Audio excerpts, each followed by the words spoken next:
마을 외딴 곳. 초가삼간의 석가래가 비명을 지르듯 삐걱거립니다. 밖에는 철진한 서리빨이 내리치는데 방 안은 기묘하리만큼 뜨거운 열기로 가득합니다. 80세 박씨 할머니. 그녀의 숨소리는 이미 이승의 것이 아니라 저승의 문턱을 긁는 거친 금소금과 같습니다. 마을 사람들은 숨을 죽인 채 모여들었습니다. 60년을 홀로 수절하며 가문을 지킨 살아있는 연료비의 마지막을 지키기 위해서였죠. 그런데 할머니의 눈동자가 갑자기 형염하게 빛나기 시작합니다. 마치 누군가를 기다려온 사람처럼 말입니다. 왔는가? 때가 되었구나. 할머니의 첫마디에 방 안의 공기가 얼어붙습니다. 곁을 지키던 훈장이 묻습니다. 할머니, 누구를 기다리시는 겁니까? 할머니는 대답 대신 마른 입술을 부르르 떨며 품속에서 낡은 비단 주머니 하나를 꺼냅니다. 60년 동안 단 한 번도 몸에서 떼어놓지 않았다는 그 물건. 주머니가 열리자 방 안 가득 매캐한 향취와 함께 서늘한 기운이 감돕니다. 사람들은 본능적으로 느꼈습니다. 이제껏 우리가 알던 정절의 여인 이야기는 모두 거짓이었음을. 60년 전 박 씨는 고을에서 저주받은 꽃이라 불렸습니다. 그녀의 어머니도 할머니도 첫날 반을 치른 뒤 남편을 잃었기 때문입니다. 사람들은 그녀의 등 뒤에 남편 잡아먹는 귀신이 붙어 있다며 수군댔죠. 하지만 그 소문을 비웃으며 나타난 남자가 있었습니다. 성균관의 수제이자 앞날이 구만리 같던 청년 이현. 그는 왜 죽음을 무릅쓰고 박 씨의 손을 잡았을까요? 할머니의 회상은 그 찬란하고도 잔인했던 홀레날 아침으로 거슬러 올라갑니다. 홀레 당일 박 씨의 얼굴에 연지곤지가 찍히던 순간입니다.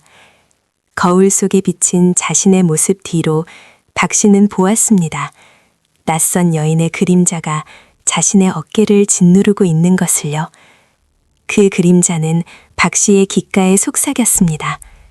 오늘 밤 네가 안을 사내는 제 발로 무덤에 걸어 들어가는 것이란다. 박 씨는 공포에 질려 비명을 지르려 했으나 목소리가 나오지 않았습니다.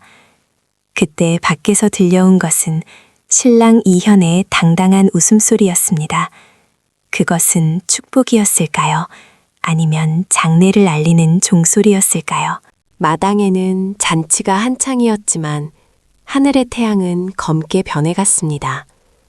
수천 마리의 까마귀가 마을에 덮쳤고 잔치 음식 위로 검은 깃털이 비처럼 쏟아졌습니다. 사람들은 불길함에 몸을 떨며 하나둘 자리를 떴습니다. 신랑 이현의 부모조차 아들의 손을 잡으며 말렸습니다. 지금이라도 늦지 않았다. 이 혼인은 하늘이 거부하고 있어. 하지만 이현은 단호했습니다. 그는 까마귀 떼를 응시하며 나직하게 읊조렸습니다. 하늘이 거부한다면 나는 빵의 주인에게 빌어서라도 이 여인을 품겠소. 어둠이 깔리고 마침내 두 사람이 신방에 들 시간이 되었습니다. 문턱을 넘는 이현의 뒷모습은 마치 단두대로 향하는 사형수처럼 비장했습니다. 박 씨는 방 안에서 떨며 기다렸습니다. 문이 열리고 들어온 이현의 몸에서는 진한 피냄새와 산속 깊은 곳의 흙냄새가 섞여 났습니다. 그가 자리에 앉자마자 촛불이 파르르 떨리며 푸른 빛을 내뿜기 시작했습니다. 이것은 인간의 혼례인가요? 아니면 귀신과의 계약인가요? 이현이 떨리는 손으로 박 씨의 족두리를 벗겼습니다. 고개를 든 박 씨의 눈에 비친 것은 사랑하는 점인의 얼굴이 아니었습니다. 이현의 눈동자는 이미 짐승처럼 세로로 찢어져 있었고 그의 등 뒤로는 거대한 구렁이의 환영이 또아리를 틀고 있었습니다. 부인, 무서워하지 마시오. 이것이 내가 당신을 얻기 위해 지불한 대가요. 그가 입을 열 때마다 검은 연기가 뿜어져 나왔습니다. 박 씨는 깨달았습니다. 이 남자가 자신을 지키기 위해 산신에게 영혼을 팔았다는 사실을 말입니다. 이현은 품속에서 날카로운 은장도를 꺼냈습니다. 박 씨의 심장을 겨눈 것이 아니라 자신의 가슴을 겨눈 것이었죠. 내 몸속의 괴물이 당신의 저주를 먹어치울 것이오. 그러니 내가 도망치거든 절대 찾지 마시오. 나를 징호하며 천수를 누리시오. 이것이 그가 말한 도망의 진짜 의미였습니다. 그는 사랑하기 때문에 떠나는 것이 아니라 그녀를 집어삼키려는 저주를 가슴에 품고 함께 소멸하려 했던 것입니다. 창호지 너머로 거대한 짐승의 포효가 들려왔고 신방의 문이 거칠게 열렸습니다. 마을 사람들은 신랑이 겁에 질려 도망쳤다고 생각했습니다. 하지만 박 씨는 보았습니다. 피투성이가 된 이현이 자신의 그림자를 끌고 어둠 속으로 사라지는 것을요. 그는 도망친 것이 아니라 그녀의 몸에서 빠져나온 악기를 유인해 산으로 들어간 것이었습니다. 그날 이후 박 씨의 가문에는 더 이상 죽음이 찾아오지 않았습니다. 그 대신 박 씨의 가슴에는 60년 동안 마르지 않는 피눈물이 고였습니다. 다시 현재 80세 할머니의 방. 이야기를 마친 할머니의 눈에서 맑은 눈물 한 방울이 떨어집니다. 이제 그 이가 나를 데리러 왔구려. 그 순간 꽉 닫혀 있던 방문이 거센 바람도 없이 서서히 열립니다. 문 밖은 칠흑 같은 어둠뿐이어야 하는데 그곳에는 눈부시게 하얀 매화꽃길이 끝도 없이 펼쳐져 있었습니다. 그리고 꽃길 끝에 서 있는 한 산에 60년 전 그날 밤 피를 흘리며 사라졌던 청년 이현이 당시의 모습 그대로 서서 손을 내밀고 있습니다. 그런데 사람들의 눈에 보인 것은 그것만이 아니었습니다. 이현의 등 뒤로 드리워진 그림자가 서서히 할머니의 침상 위로 뻗어오기 시작하는데 할머니의 손이 허공을 향해 뻗어나가고 이현의 손과 맞닿으려는 찰나 방 안의 모든 촛불이 한꺼번에 꺼지며 짐승의 짖는 소리가 온 마을을 뒤흔듭니다. 과연 이현은 할머니를 데리러 온 구원자일까요? 아니면 60년 동안 굶주린 채 그녀의 영혼을 기다려온 괴물일까요? 80세 노파의 흐릿한 눈동자 속으로 빨려 들어가 보면 거기엔 60년 전의 그 시리고도 화려했던 혼례날이 기다리고 있습니다. 60년 전 박씨 처녀가 비단 치마를 떨치며 마당을 가로지르자 동네 사내들의 숨이 멎었습니다. 달빛을 빚어 만든 듯한 피부와 붉은 앵두 같은 입술.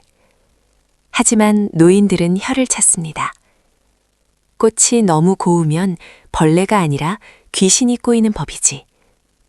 그녀의 등 뒤로 흐르는 서늘한 기운은 보는 이로 하여금 아름다움보다 먼저 공포를 느끼게 했습니다.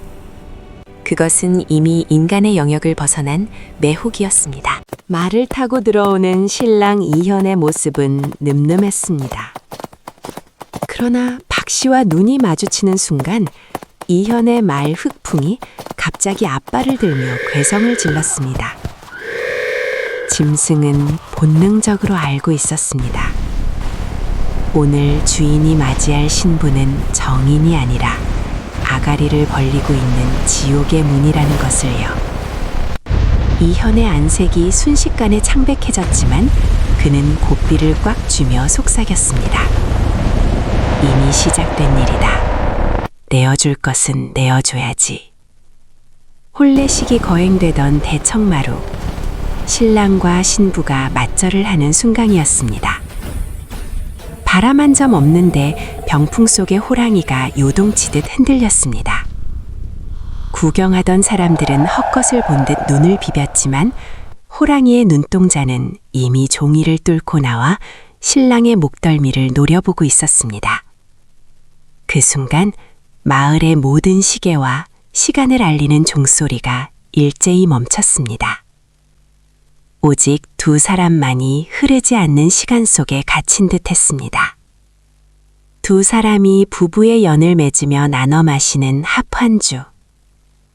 이현이 잔을 들어 박 씨에게 건넸을 때 맑았던 술이 순식간에 검붉은 핏빛으로 변했습니다. 이현은 그것을 보고도 눈 하나 깜빡이지 않고 들이켰습니다. 술잔을 내려놓은 그의 입가에는 비릿한 혈향이 감돌았고 그는 박 씨의 귓가에 단 한마디를 남겼습니다. 부인, 오늘 밤 어떤 소리가 들려도 절대 뒤를 돌아보지 마시오. 잔치가 한창일 무렵 이현이 갑자기 뒷마당 우물가로 달려가 머리를 쳐박았습니다. 차가운 물을 연신 들이켜는 그의 목덜미 위로 검은 실핏줄이 나무 뿌리처럼 돋아나기 시작했습니다. 마치 몸 안에서 무언가 뜨거운 것이 폭발하려는 듯 그의 피부는 델듯이 뜨거워졌습니다. 이를 목격한 머슴이 다가가자 이현은 평소의 선비 같은 목소리가 아닌 짐승의 으르렁거림으로 소리쳤습니다. 오지 마라. 내 아내 것이 너를 먹어치울지도 모른다. 해질녘 혼례잔치가 절정에 달했지만 마을의 모든 개가 짖기를 멈추고 꼬리를 말며 구석으로 숨어들었습니다. 더 기괴한 것은 신랑 이현의 발밑이었습니다. 횃불이 사방에서 비추고 있음에도 불구하고 이현의 발밑에는 그림자가 없었습니다. 대신 그가 걸어가는 자리마다 검은 이슬 같은 끈적한 액체가 묻어났습니다. 박 씨는 그 모습을 지켜보며 자신의 심장이 얼어붙는 것을 느꼈습니다. 밤이 깊어 드디어 신방으로 향할 시간. 신부의 수모가 문을 열어주려 하자 방 안에서 기괴한 웃음소리가 새어나왔습니다. 박 씨 처녀의 목소리도 이현의 목소리도 아니었습니다. 수백 년간 굶주린 노파의 웃음소리 같기도 하고 갓 태어난 아기의 울음소리 같기도 한 소름 끼치는 음성. 이현은 차가운 미소를 지으며 박 씨의 손목을 움켜쥐었습니다. 그의 손길은 살아있는 사람의 것이라고는 믿기지 않을 만큼 얼음장처럼 차가웠습니다. 이현이 박 씨를 이끌고 문턱을 넘는 순간 문지방에서 울컥하며 신선한 피가 솟아올랐습니다. 애군을 막기 위해 뿌린 소금은 순식간에 새검게 타버렸습니다. 하지만 이현은 아랑곳하지 않고 문을 닫아 걸었습니다. 철컥. 자물쇠가 잠기는 소리는 마치 관뚜껑이 닫히는 소리처럼 마을 사람들의 가슴에 박혔습니다. 이제 그 방 안에는 오직 두 사람, 그리고 보이지 않는 무언가만이 남겨졌습니다. 방 안의 촛불이 일렁이며 푸른 빛을 발합니다. 이현은 조용히 박 씨 앞에 앉아 그녀의 면사포를 걷어 올렸습니다. 박 씨는 공포에 떨며 눈을 감았지만 이현의 손길은 의외로 다정했습니다. 그러나 그녀가 조심스레 눈을 떴을 때 그녀는 비명을 지를 뻔했습니다. 이현의 가슴팍 위로 옷을 뚫고 나온 날카로운 가시들이 돋아나 있었고 그의 눈에는 눈물 대신 검은 진액이 흐르고 있었습니다. 부인, 내가 사람이 아니어도 나를 사랑해 주겠소. 그때였습니다. 방 천장에서 쩍 하는 소리와 함께 거대한 구멍이 뚫리더니 수천 마리의 지네가 비처럼 쏟아져 내리기 시작했습니다. 이현은 박 씨를 자신의 품으로 끌어당겨 감싸 안았습니다. 지네들이 이현의 몸을 뒤덮고 그의 살점을 파고들기 시작했지만 그는 신음조차 내지 않았습니다. 대신 그는 박 씨의 귀에 대고 마지막 유언 같은 말을 속삭였습니다. 지금부터 내가 하는 짓은 당신을 버리는 것이 아니라 당신을 완성하는 것이오.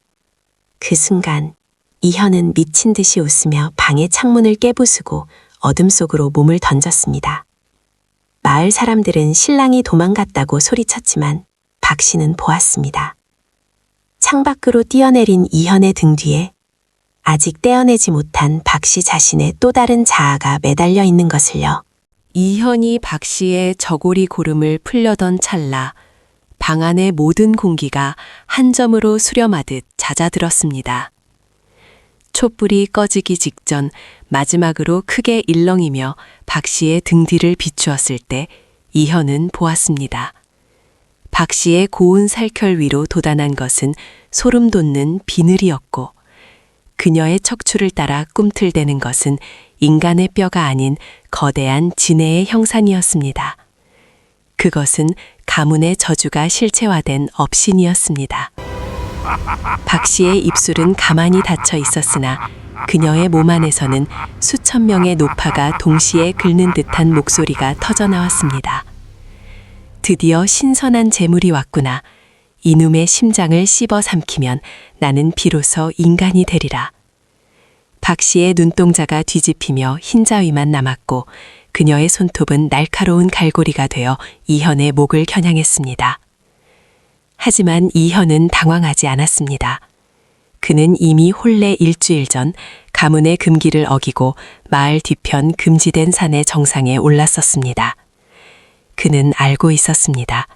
박씨 가문의 여인들이 왜 첫날 밤마다 남편을 잃었는지, 그리고 그 저주를 끊을 방법은 오직 하나. 대신 죽는 것이 아니라 괴물이 되는 것뿐임을 말입니다. 그날 밤 산 정상의 거대한 바위 앞에서 이현은 자신의 왼쪽 눈을 칼로 찔러 제물로 바쳤습니다. 핏물 속에서 나타난 산신은 호랑이의 머리를 한 거대한 괴수의 형상이었습니다. 인간아, 네 여자를 살리고 싶으냐? 그렇다면 너의 인간으로서의 시간을 내게 바라라. 너는 죽지도 못하고 그녀 곁에 가지도 못하는 산의 망령이 될 것이다. 이현은 망설임 없이 계약서에 혈서를 썼습니다. 다시 신방. 이현은 박 씨의 목을 조르려던 진해의 환영을 맨손으로 움켜쥐었습니다. 인간의 손으로 영물을 잡았으니 그의 손바닥은 타들어가며 검은 연기가 났지만 이현은 미친 듯이 웃었습니다. 네 놈, 그 여자의 몸에서 나와 내 안으로 들어오너라. 내가 너의 영원한 감옥이 되어지마. 이것이 이현이 맺은 피의 계약, 업의 전이었습니다. 박 씨의 몸에서 검은 안개가 빠져나와 이현의 입과 코로 강제 주입되기 시작했습니다. 이현의 온몸은 풍선처럼 부풀어 올랐다 꺼지기를 반복했고 뼈가 으스러지는 소리가 고요한 밤의 정적을 깼습니다. 박 씨는 정신을 잃고 쓰러졌지만 이현은 고통 속에서도 그녀의 얼굴을 마지막으로 어루만졌습니다. 이제 그는 더 이상 사람이 아니었습니다.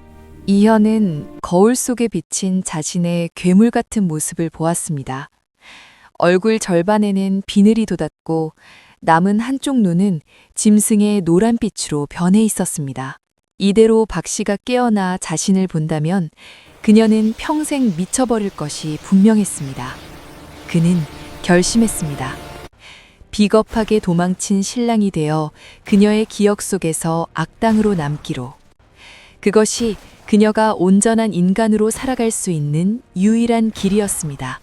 이현은 방 안의 가구들을 일부러 때려 부수며 큰 소리로 외쳤습니다. 밖에 들으라는 듯, 그리고 깨어날 박 씨의 무의식에 박히라는 듯 모진 말을 쏟아냈습니다. 이따위 저주받은 몸뚱아리인 줄 알았으면 오지도 않았을 것이다. 내 인생 망치기 전에 떠나련다. 그는 창문을 박차고 나갔습니다. 신발조차 신지 못한 채 피 묻은 발자국을 남기며 산으로 달렸습니다. 그날 이후 이현은 산신령의 사냥개가 되었습니다. 낮에는 바위 틈에 숨어 햇빛을 피하고 밤에는 산짐승을 잡아먹으며 박 씨의 집을 내려다보았습니다. 박 씨가 다른 사내와 재혼하지 않고 홀로 늙어가는 것을 보며 그는 매일 밤 자신의 심정을 뜯어내는 고통을 견뎠습니다. 그가 지킨 것은 박 씨의 정절이 아니라 그녀의 생명 그 자체였습니다. 80세가 된 박 씨가 죽음을 앞둔 순간 산신의 계약은 마침내 끝이 났습니다. 이현의 몸을 억누르던 비늘이 떨어져 나가고 60년 전 그 청년의 모습으로 돌아가는 기적이 일어났습니다. 하지만 대가는 가혹했습니다. 계약이 끝남과 동시에 그의 생명력도 다해가고 있었기 때문입니다. 그는 마지막 힘을 다해 산을 내려왔습니다. 60년 동안 단 한 번도 넘지 못했던 그 담장을 넘기 위해서 말입니다. 할머니의 임종을 지키던 사람들이 비병을 지르며 물러납니다. 할머니의 머리맡에 놓여있던 업신을 가두었던 비단주머니라 스스로 타오르기 시작하더니 그 불꽃 속에서 검은 연기가 할머니의 목을 감쌉니다. 아직 끝나지 않았어. 할머니의 입에서 나온 것은 본인의 목소리가 아닌 60년 전 그 진의 괴물의 목소리였습니다. 바로 그 순간 방문을 거칠게 열고 들어온 청년 이현의 손에는 산신의 심장이 들려 있었는데 80세 박씨 할머니의 숨이 잦아드는 순간 기이한 현상이 벌어집니다. 밖은 분명 영하의 혹한인데 방 안은 갑자기 춘3월 봄날처럼 따스해지더니 진한 매화 향기가 진동합니다. 그것은 60년 전 신랑 이현이 그녀에게 선물했던 향랑의 냄새였습니다. 마을 사람들은 홀린 듯 코를 킁킁거렸지만 그 향기 뒤편으로 서늘한 혈량이 섞여 있다는 것을 눈치채니는 아무도 없었습니다. 할머니의 목을 감싸던 검은 연기, 그 진의 괴물의 환영이 할머니의 영혼을 낚아채려던 찰나, 방문이 박살나며 누군가 뛰어듭니다. 60년 전의 모습 그대로 푸른 독포를 휘날리며 나타난 이연이었습니다. 하지만 그의 손은 인간의 것이 아니었습니다. 산신의 힘을 빌려 짐승의 발톱으로 변한 그의 손이 진해의 목덜미를 움켜쥐었습니다. 60년을 참았다. 이제 내 아내에게서 떨어져라. 이연이 품에서 꺼낸 것은 붉게 박동하는 산신의 심장이었습니다.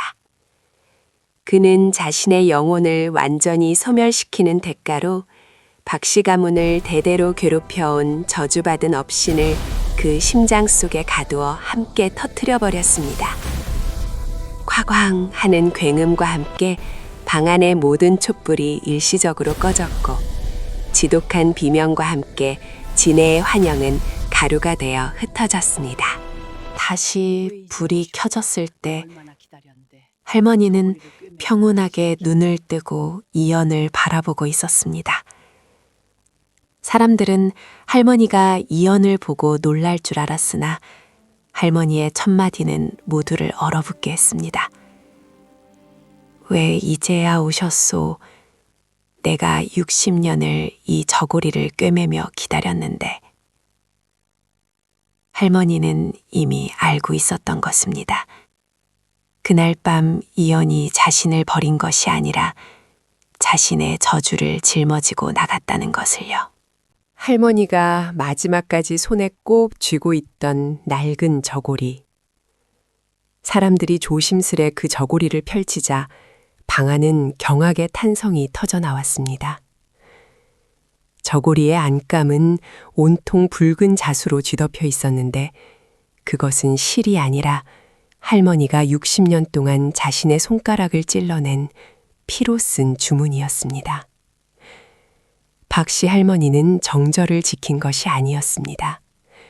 그녀는 스스로 무당이 되어 산속에서 괴물로 변해가는 이현이 완전히 미치지 않도록 60년 동안 기도로 그의 정신줄을 붙잡고 있었던 것입니다. 당신이 산짐승을 잡아먹으며 울부짖을 때마다 내 가슴 등뼈가 휘어지는 것 같았소. 할머니의 고벽에 이연의 눈에서 굵은 눈물이 떨어집니다. 이연이 산속에서 그녀를 지켰듯 할머니는 방 안에서 이연의 인성을 지켰습니다. 두 사람은 60년 동안 한 번도 만나지 못했지만 매일 밤 서로의 고통을 나누며 함께 늙어가고 있었던 것입니다. 이현의 몸이 발끝부터 서서히 빛으로 변하며 부서지기 시작합니다. 산신의 심장을 터뜨린 대가로 존재 자체가 소멸하고 있었죠. 할머니는 마지막 힘을 다해 몸을 일으켜 이현의 품에 안겼습니다. 60년 만에 처음으로 닿은 살결. 이현은 할머니의 쭈글쭈글한 손을 잡으며 속삭였습니다.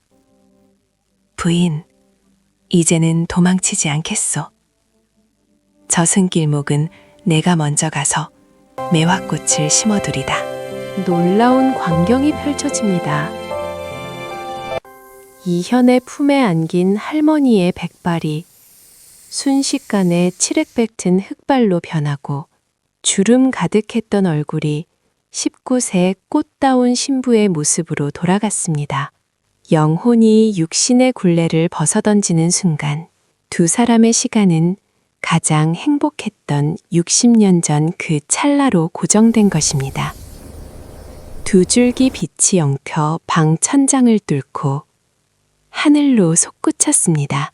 방 안에는 오직 싸늘하게 식은 할머니의 시신과 그녀가 쥐고 있던 낡은 저고리만이 남았습니다.